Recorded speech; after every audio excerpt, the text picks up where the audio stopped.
Welcome to the Horror Stories with Usman Rashid.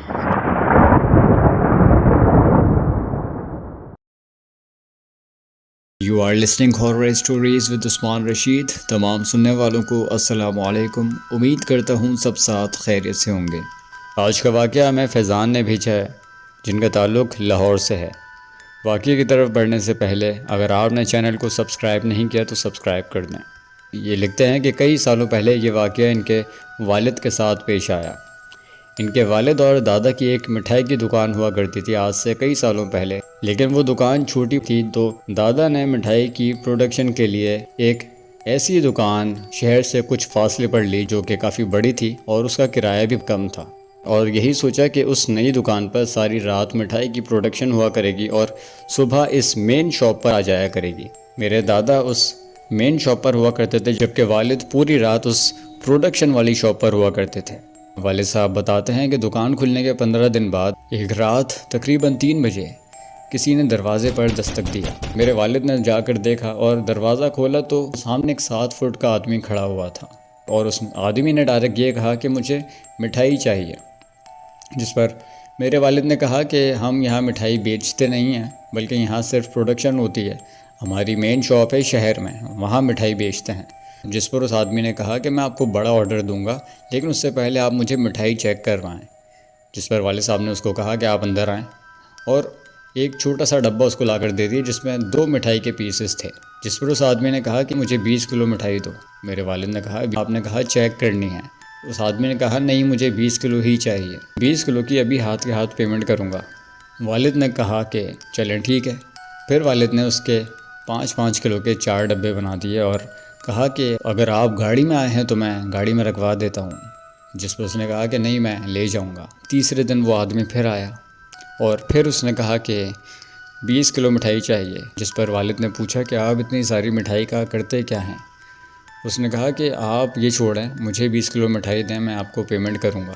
میرے والد نے اس بار بھی اس کو 5 کلو کے 4 ڈبے بنا کر دیے اور وہ لے کر باہر چلا گیا. اس بار میرے والد کو تھوڑا عجیب لگا تو انہوں نے سوچا کہ اس کو دیکھوں گا. وہ باہر نکلتا ہے، میرے والد اس کو چھپ کر دیکھتے ہیں دروازے سے. دکان سے 20 قدم دور ایک گھنا سا درخت ہوتا ہے. وہ آدمی اس درخت کے نیچے جا کر بیٹھ کر دونوں ہاتھوں سے مٹھائی کھانا شروع کر دیتا ہے، اور اس طرح کھاتا ہے جیسے پہلی بار کچھ کھا رہا ہو. یہ دیکھ کر والد بڑے پریشان ہو جاتے ہیں اور سوچتے ہیں یہ کوئی نارمل انسان تو نہیں لگ رہا، اور نارمل انسان تو 20 کلو مٹھائی اکیلا کھا بھی نہیں سکتا. تھوڑا عجیب لگتا ہے، لیکن وہ کاریگروں سے کچھ نہیں کہتے کہ کہیں وہ ڈر کر بھاگ نہ جائیں. اور پھر سب کچھ نارمل ہو جاتا ہے کہ ٹھیک 10 دن بعد وہ آدمی پھر آتا ہے، اور اس بار میرے والد اس کو کہتے ہیں کہ ہمارے پاس صبح کا آرڈر ہے تو اس بار ہم آپ کو 20 کلو مٹھائی نہیں دے سکتے. جس پر وہ کہتا ہے کہ میں آپ کو ڈبل قیمت دوں گا. میرے والد کہتے ہیں کہ معذرت، لیکن ہم اس مٹھائی کی پہلے ہی پیمنٹ لے چکے ہیں اور اس بار ہم آپ کو 20 کلو نہیں دے سکتے. ہاں اگر آپ کو کم چاہیے تو ہم آپ کو دے دیں گے. جس پر وہ آدمی کہتا ہے کہ نہیں، 20 کلو ہی چاہیے. میرے والد کہتے ہیں کہ نہیں، 20 کلو تو نہیں ہو پائے گی.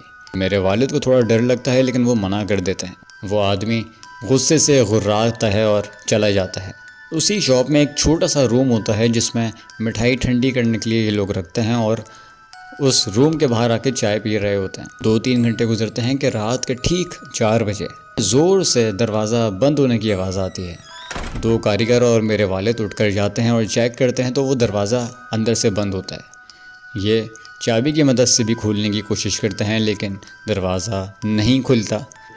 کچھ دیر بعد وہ دروازہ اپنے آپ کھلتا ہے، اور جیسے ہی ہمت کر کے لوگ اندر جاتے ہیں تو یہ دیکھتے ہیں کہ وہی آدمی جو کچھ دیر پہلے ان سے مٹھائی لینے آیا تھا اب وہ دیوار کی طرف منہ کر کر بیٹھا ہوتا ہے، اور وہاں جو تھال مٹھائی کے رکھے ہوتے ہیں ان تھالوں میں سے مٹھائی نکال کر دونوں ہاتھوں سے بالکل ویسے ہی کھا رہا ہوتا ہے جیسے کچھ دنوں پہلے اس درخت کے نیچے بیٹھ کر مٹھائی کھا رہا تھا. اور اگین اس کے غرانے کی آوازیں آنا شروع ہو جاتی ہیں جیسے وہ بہت غصے میں مٹھائی کھا رہا ہے.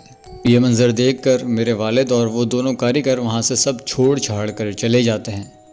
میرے والد دادا کو یہ ساری صورتحال بتاتے ہیں، اور اس انسیڈنٹ کے بعد یہ لوگ کبھی اس شاپ میں واپس نہیں جاتے بلکہ ویسے ہی اس کو باہر سے تالا لگا دیا جاتا ہے. تو یہ تھا فیضان کا واقعہ. اگر آپ لوگ بھی اپنے واقعات ہم سے شیئر کرنا چاہتے ہیں تو دیے گئے ای میل ایڈریس یا واٹس ایپ نمبر کے ذریعے آپ اپنے واقعات ہم تک پہنچا سکتے ہیں۔